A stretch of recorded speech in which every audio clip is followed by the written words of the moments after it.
So far, we've looked at Facebook profiles, pages, and Facebook ads. Today, we are going to discover what Facebook groups are and how you can use them to promote your business. Facebook groups are the place for small communication, and they are conceived for people to share the common interest and express their opinion. They give people the chance to come together to support a common cause, discuss an issue, share some content, and so on and so forth. When you create a group, you can decide whether to make it publicly available for anyone to join, require administrator approval for members to join, or keep it private and by invitation only. New posts by a group are included in the news feeds of its members, and they can interact with other group members. Even if the idea of a Facebook group could sound totally unrelated to your business objectives, it's not. Let's see how you can benefit from a Facebook group. You can use a closed group or one that is by invitation only to give your community a sense of exclusivity. Yours is an elite group of customers, not everyone can join, and those who join feel lucky and feel like they are the chosen ones. You could even sell the membership to your Facebook group as part of a larger package. Open groups can also be useful to build awareness, authority, and interest in your brand. Even if the group is a free access one, joining a group creates a much stronger sense of belonging with respect to the simple like you can give to a Facebook page.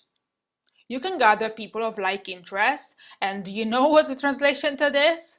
That you gather potential customers. Moreover, these potential customers feel they are in a more protected environment with respect to a Facebook page, meaning that they will be more likely to share preferences and any other information that is valuable to you. You can use a group for customer support. We've already mentioned that social media in general is great for customer support, but inside a Facebook group, you can go beyond the generic cold answer and really try to establish a personal relationship with each member.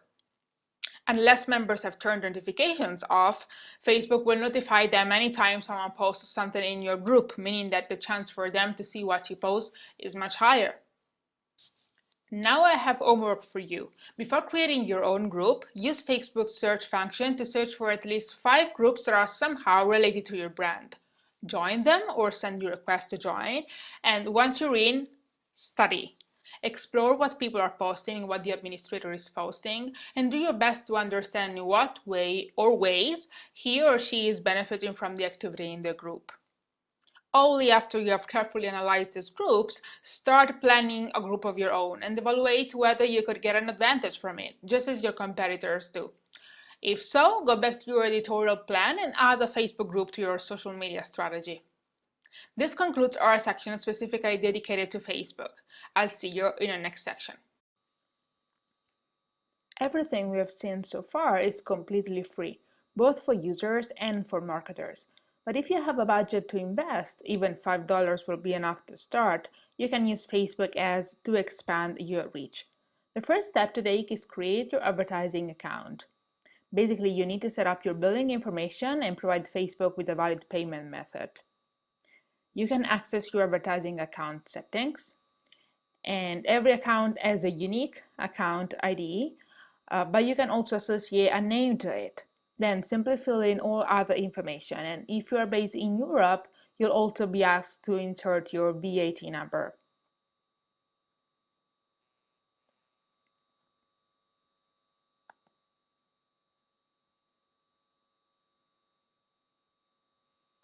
In this section, you can add more than one payment method, which can be useful in case maybe there is a problem with your credit card. If Facebook has a secondary source to get the money from, your ad will not be stopped. I leave it up to you to fill this information on this section, but I do want to stress one important detail. Set your account spend limit. This limits the total amount of money that can be spent in Facebook ads for your account. This will make you feel more relaxed, especially if it's your first time with Facebook ads. You know, some people get distracted and maybe put an additional zero in their campaign budget, but this limit will make you keep everything under control. Each time the limit is reached, all of your accounts will be paused for at least 15 minutes. Okay, now it's time to create your first Facebook ads campaign. Just click on the Create Ad button.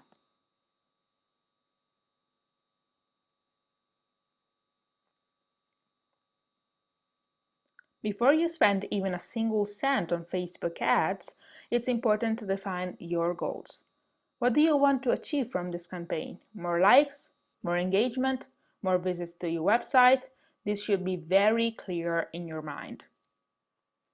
You see, here you have a wide range of options. For example, you can decide to improve the engagement of a post, to get more likes on a Facebook page, get more clicks or leads for your website, and so on. Whatever you choose, you'll have to insert some additional information about what you want to promote.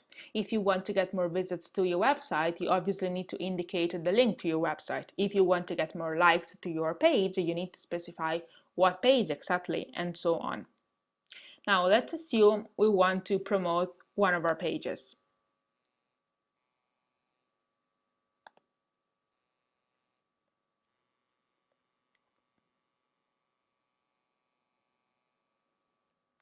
I already mentioned that one of the most powerful features of Facebook is that you can be very specific in terms of targeting.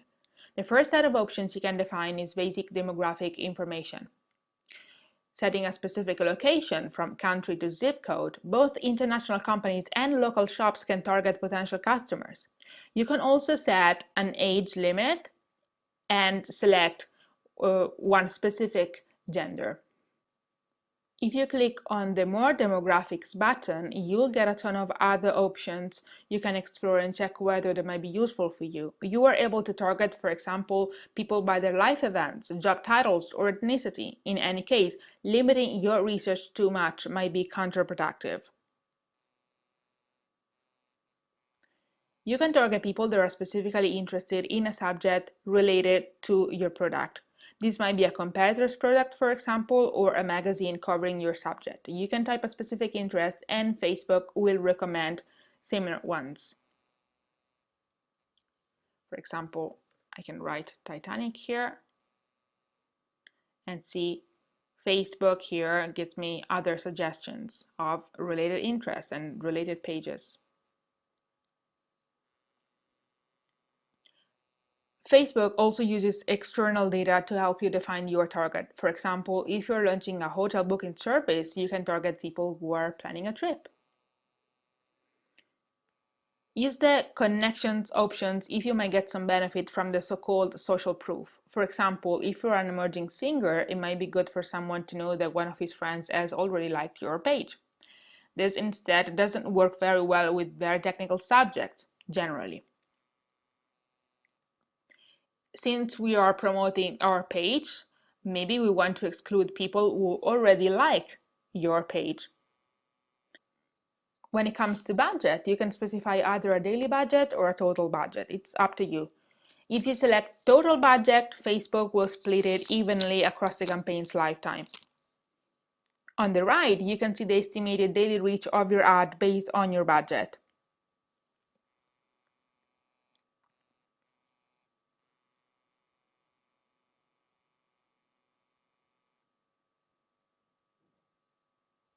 Once everything else is defined, you can start designing your own ad. An ad on Facebook is a very visual thing, so you need images, and you can find many great images that are completely free to use on pixabay.com. You can test up to 6 different images. Don't be too commercial or spammy in your ad's copy. You want to get people's attention so they click on your ad and find out what is beyond that ad. The copy is the text the people will see above the image.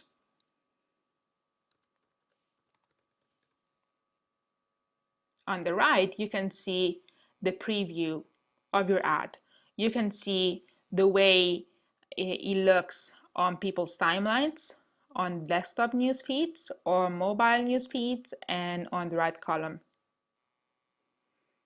Once all of these things are set, you can simply click on the placeholder button and you will be ready to go. You will receive a notification when Facebook approves your campaign, but it shouldn't take too long, generally around the hour. Once your campaign is live or has ended, you can access all the data you need to check how you have performed. Just click on the Manage Ads link on the top right.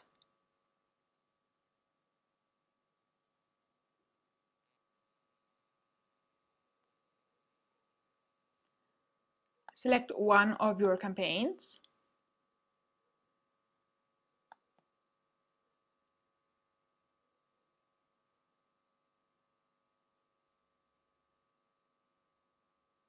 Select the time frame. Choose lifetime if you want to see the overall performance of the ad. And Facebook will automatically show the most useful data for it. Then choose the Customize column option to access all other available data.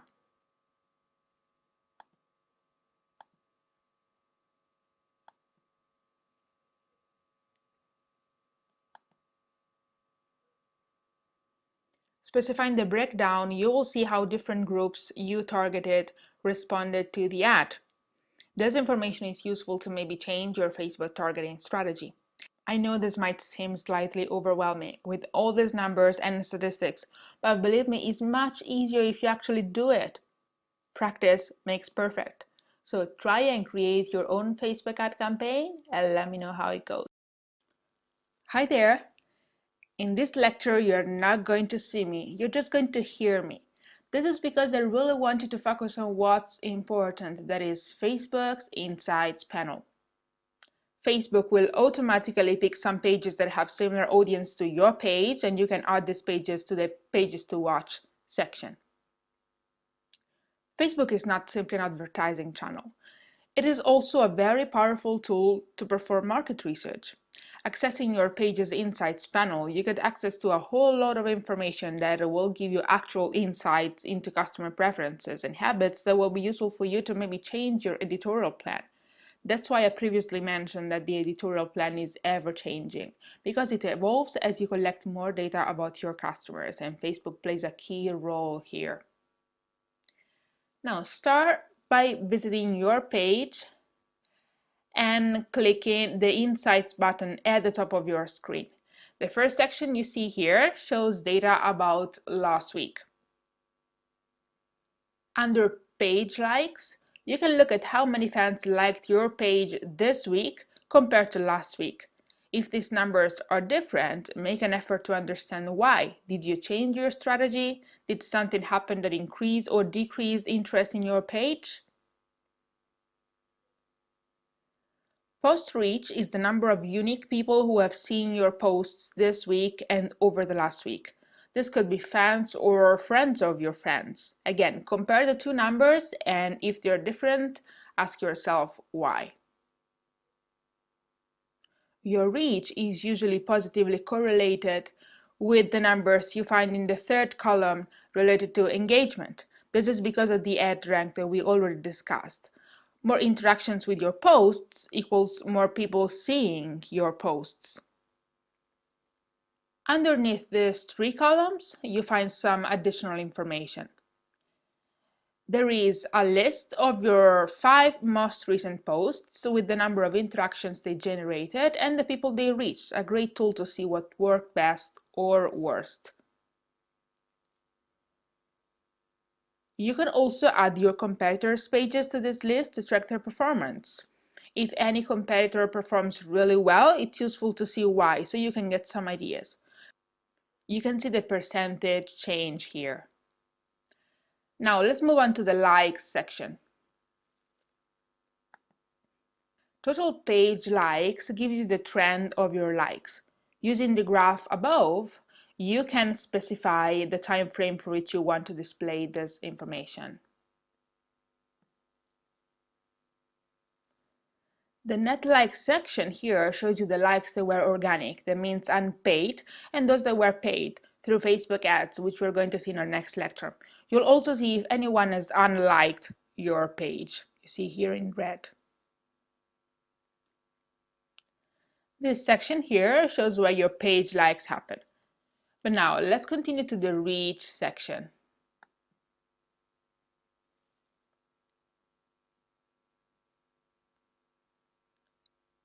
As we said before, your reach is the number of unique people who see your content over a period of time.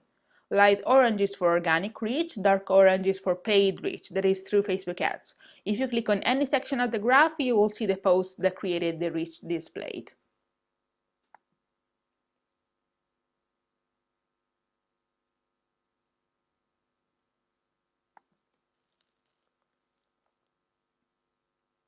Here you get to see the trends related to likes, comments, and shares on posts. Once again, if you click, you can view the posts related to those trends.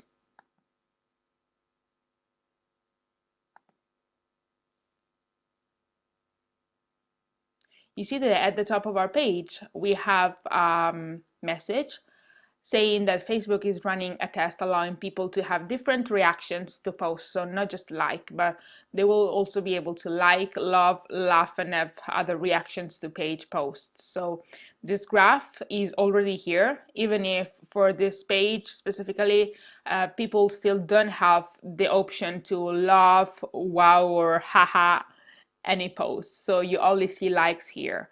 But once the feature is active, you will also be able to see data for these other columns.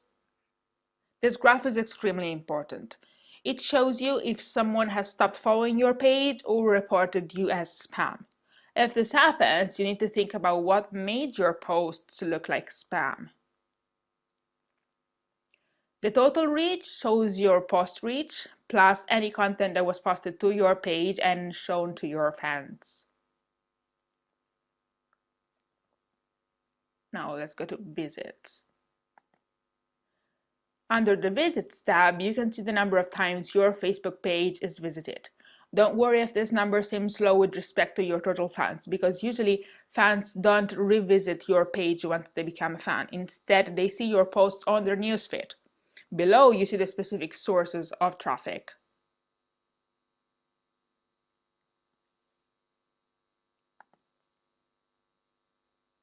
The posts section is split into three main areas. The first one here shows you how many of your fans are online at any given time during the day. This is a key information you need to include in your editorial plan. Facebook is the only social network that's going to give you this information. Here you have a list of the posts you shared on your page by type. You can see what works best for you and what doesn't. Generally, image posts tend to perform best, but it may not be the case for you. If there are some pages that you are watching, you will see here another section with the top posts from those pages, and it's useful to see what works well for your competitors. If you shared videos on your Facebook page, you will see a video tab here with some data about how many people watch your videos and how many of them actually watch for more than 30 seconds. This is important because it shows you whether your videos are actually working or not. If they are engaging videos, people are going to watch until the end of the clip.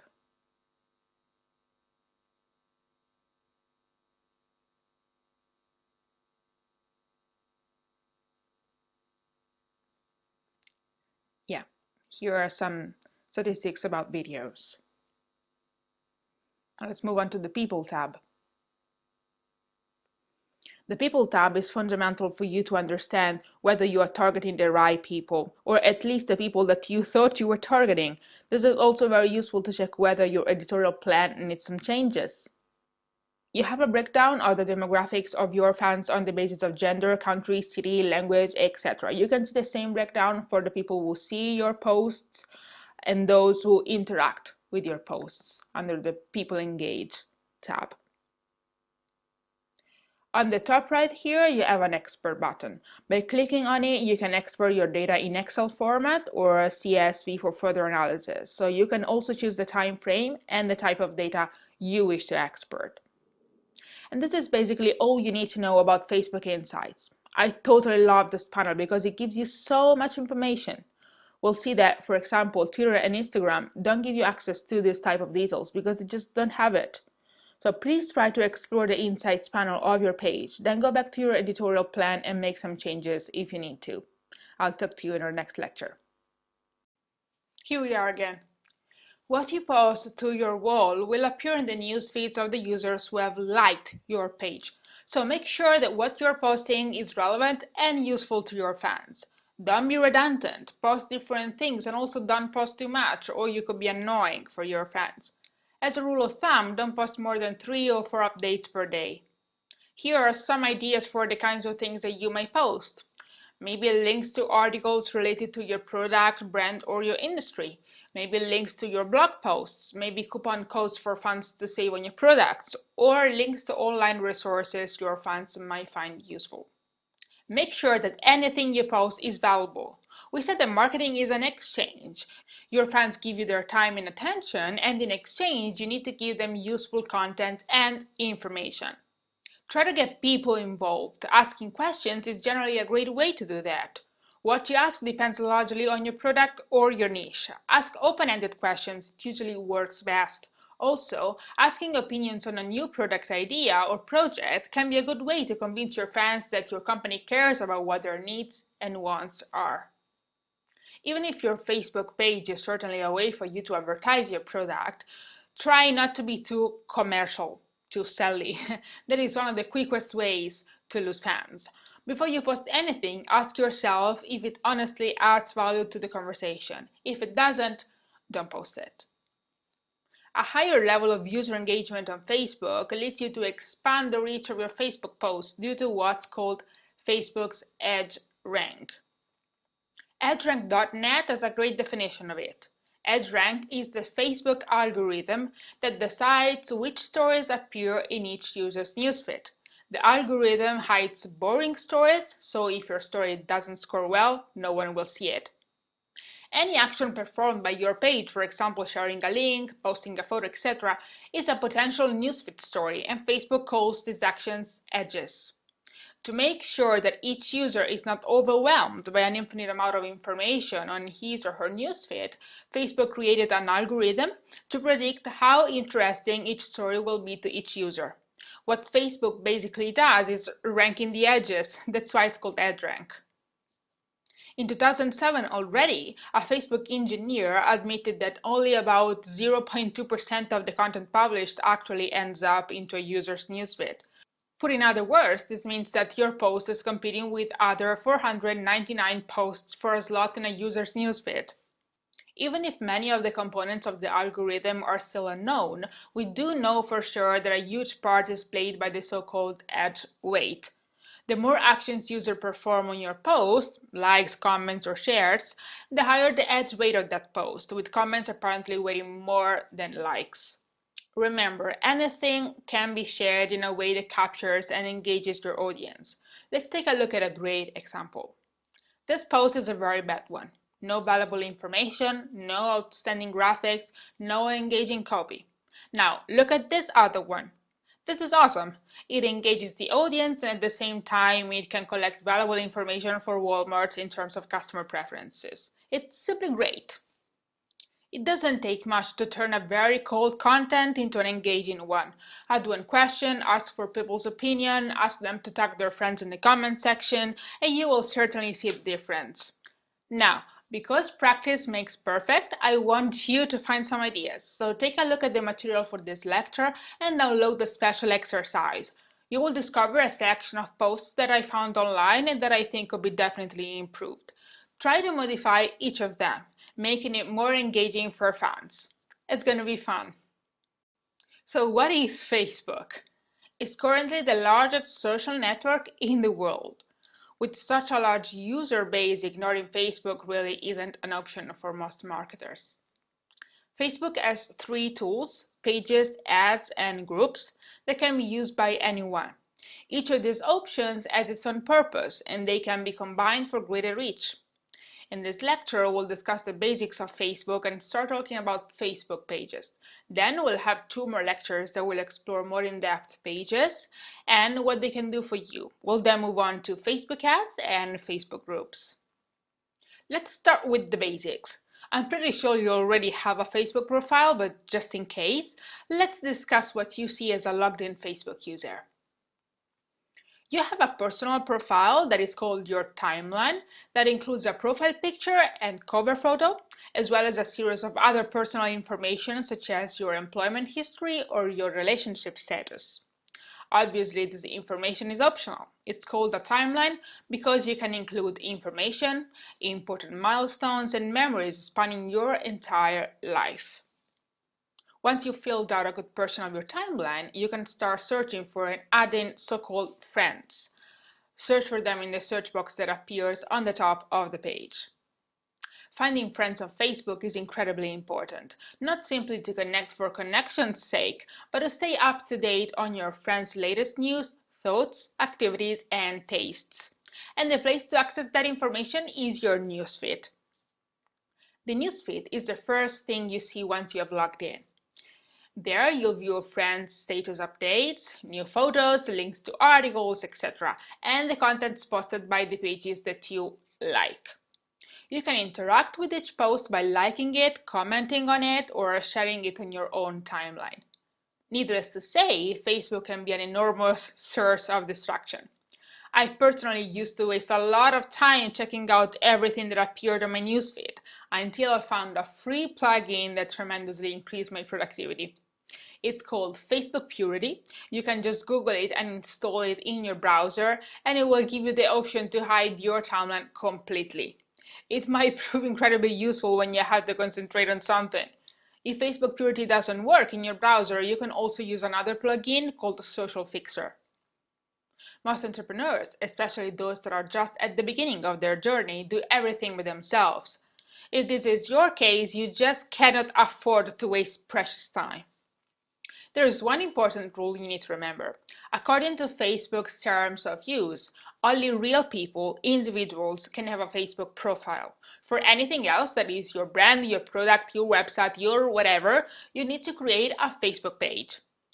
Facebook pages are similar to profiles, but for businesses, organizations, and public figures. Users can like a page, which means they automatically receive updates from that page in their newsfeed. While profiles require a mutual relationship between friends, pages can be liked by anyone without a requirement for the page creator to accept a fan. They also don't have a restriction on the number of fans that they can have, like profiles, which are limited to 5,000 friends. Facebook pages are the simplest, easiest way to start marketing with Facebook. They are free, relatively easy to set up, at least in their basic forms, and incredibly flexible. Each page has a profile photo and cover image. Your profile photo should be your logo, or if you don't have one, a representative image of your product.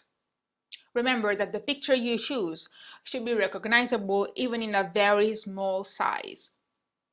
The cover image will enhance your page and draw the eye of your visitors. It's really up to you to choose what you put there, but there are some rules you should respect.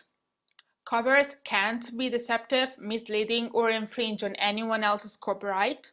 You can't encourage people to upload your cover to their personal timelines, and you should not include too much text. At the moment, it is unclear what percentage of text with respect to the total surface of the image Facebook allows, but let's say you should try to keep it visual.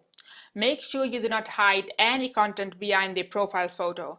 Instead, try to balance your design by placing some elements on the right. Create a design that is consistent with your website or your product design. You can also add a call to action and a link in the image description. After creating your page design, you are ready to start filling out all the other details. According to the category you choose for your page, you will be asked to insert some kind of specific information. For example, if you create a page for a movie, you can specify the name of the director, the plot, the cast, and other relevant information that you will not find, for instance, in the website category. Just visit the information section and complete all the fields. Awesome! Now you are ready to start updating your page with actual content. Something I love about Facebook is that you can schedule your updates. Instead of hitting the publish button, just select schedule and then choose a time and a date. And that's it. This is another great way to optimize your time and efforts. You can schedule your posts 1 week ahead or even 1 month ahead, which is awesome. But make sure you check your page daily anyways, because there may be comments to moderate or messages to reply to. We'll discuss more about content in our next lecture, so I'll see you there.